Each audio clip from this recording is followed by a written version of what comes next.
Hello viewers, আসসালামু আলাইকুম।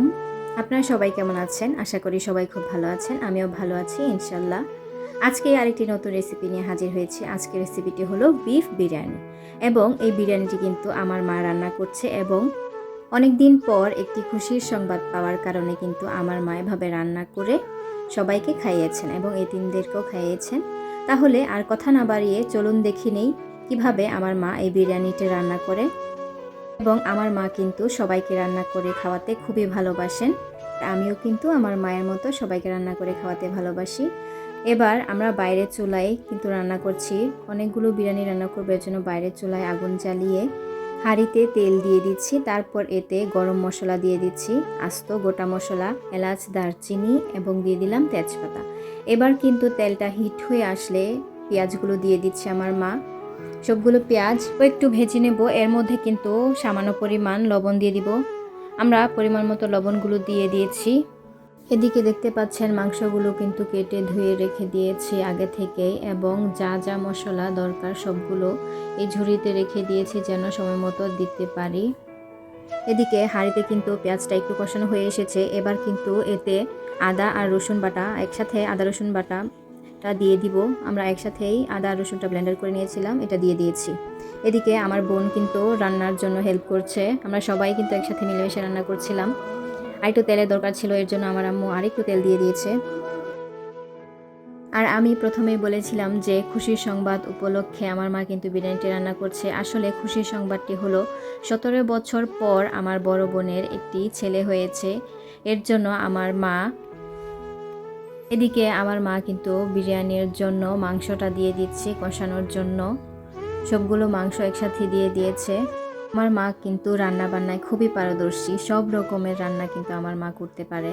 এদিকে আমার মা কিন্তু বিরিয়ানির মশলা দিয়ে দিচ্ছে একটি একটি করে। এগুলোর মধ্যে 4টি বিরিয়ানির মশলা দিয়েছি। এখানে সাদা গোলমরিচ আর কালো গোলমরিচ দেওয়া বাকি ছিল, এগুলো আস্ত গোলমরিচগুলো দিয়ে দিয়েছে। এবার অল্প একটু পানি দিয়ে দিবে যেন মাংসটা ভালো করে সিদ্ধ হয়ে আসে। এর মধ্যে আরও একটু লবণ দিয়ে দিয়েছে।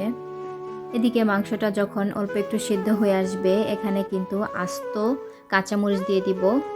এগুলো আস্ত কাঁচামরিচটা দিলে বিরিয়ানির ঘ্রাণটা অনেক সুন্দর আসে। এর মধ্যে কিন্তু আমার মা দিয়ে দিচ্ছে টক দই, প্রায় অনেকটা পরিমাণেই টক দই দিয়ে দিয়েছে। টক দইটা দিলে কিন্তু অনবরত নাড়তে হয়, তা না হলে কিন্তু লেগে যেতে পারে। এর জন্য ভালো করে নাড়াচাড়া দিচ্ছিল। আমরা 3 বোনের মধ্যে সবার বড় বোনেরই কিন্তু 17 বছর পর একটি ছেলে বাবু হয়েছে। আর আমরা 2 বোন আর আমার মা কিন্তু বিরিয়ানিটি রান্না করছিলাম সবাই মিলে। এদিকে চালগুলো ধুয়ে পানি ঝরিয়ে রেখেছিলাম। তারপর এই চালগুলো সবগুলো দিয়ে দিচ্ছি। সবগুলো দিয়ে এটা কিন্তু ভালো করে চালগুলো ভেজে নেব। চালগুলো ভাজা হলে কিন্তু বিরিয়ানির টেস্টটা অনেক গুণ বেড়ে যায়। এর জন্য চালগুলো ভালো করে মাংসের সাথে মিশিয়ে একটু ভেজে নিচ্ছিলাম। এই ভিডিওটা কিন্তু রোজার আগের দিনের ভিডিও। রোজার আগের দিনে আমার মা এই বিরিয়ানিটি রান্না করেছিল এবং এতিমদের আর সবাইকে খাইয়েছিল। এদিকে কিন্তু বিরিয়ানির মধ্যে কিন্তু আমরা মটর দানা আর দিয়ে দিব কিছু কিশমিশ, এগুলো আমরা ধুয়ে রেখেছিলাম। আর এখানে গাজরও কুচি করে কেটে রেখেছিলাম, ধুয়ে রেখেছিলাম এগুলো দেওয়ার জন্য।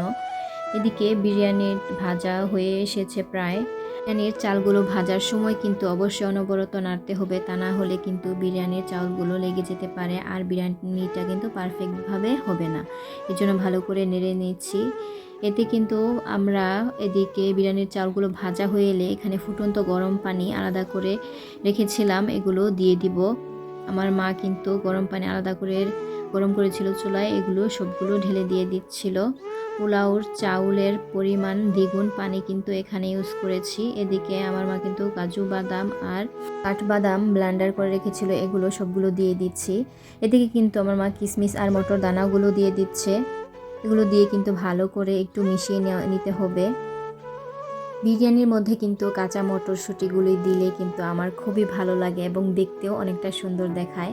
এদিকে কিন্তু গাজর কুচিগুলো দিয়ে দিচ্ছি। গাজর কুচিগুলো দিলে কিন্তু খাবার টেস্টটা অনেকাংশে বেড়ে যায় এবং দেখতে খুবই লোভনীয় এবং সুন্দর দেখায়। এর জন্য গাজর কুচিগুলো আমরা দিয়ে দিচ্ছি এবং ভালো করে মিশিয়ে নিচ্ছি।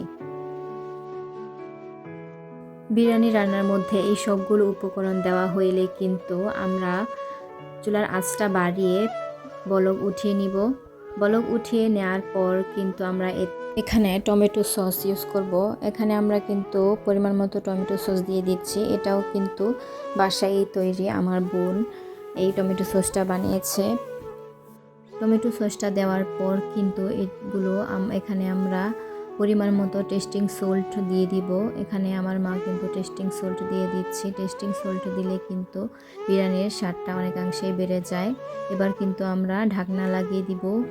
লবণ চেক করে ঢাকনা লাগিয়ে দিচ্ছি। উপরে কিন্তু আমরা কয়লা দিয়ে দিচ্ছি। এখন দমে দিয়ে দিচ্ছি। এরপর কিন্তু বিরিয়ানিটা আমাদের পারফেক্টভাবে তৈরি হয়ে গেছে।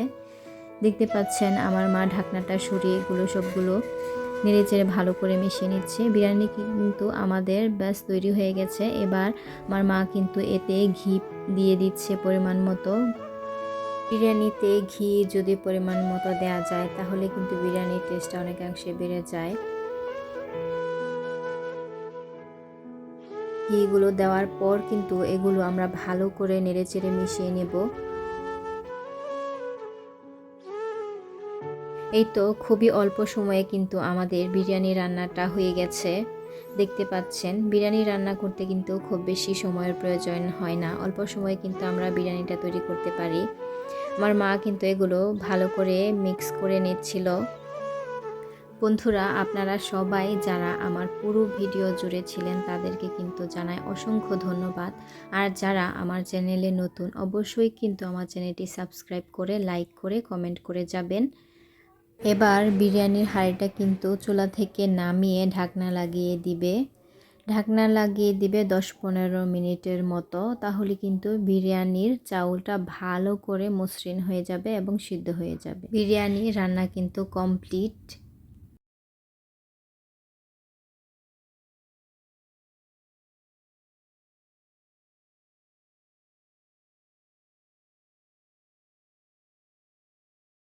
করি আপনাদের এই রেসিপিটি খুবই ভালো লেগেছে। ধন্যবাদ আপনারা সবাই আমার পাশে থাকার জন্য। ভালো থাকবেন। দেখা হবে অন্য কোনো দিন অন্য আরেকটি নতুন রেসিপি নিয়ে। আসসালামু আলাইকুম, আল্লাহ হাফেজ।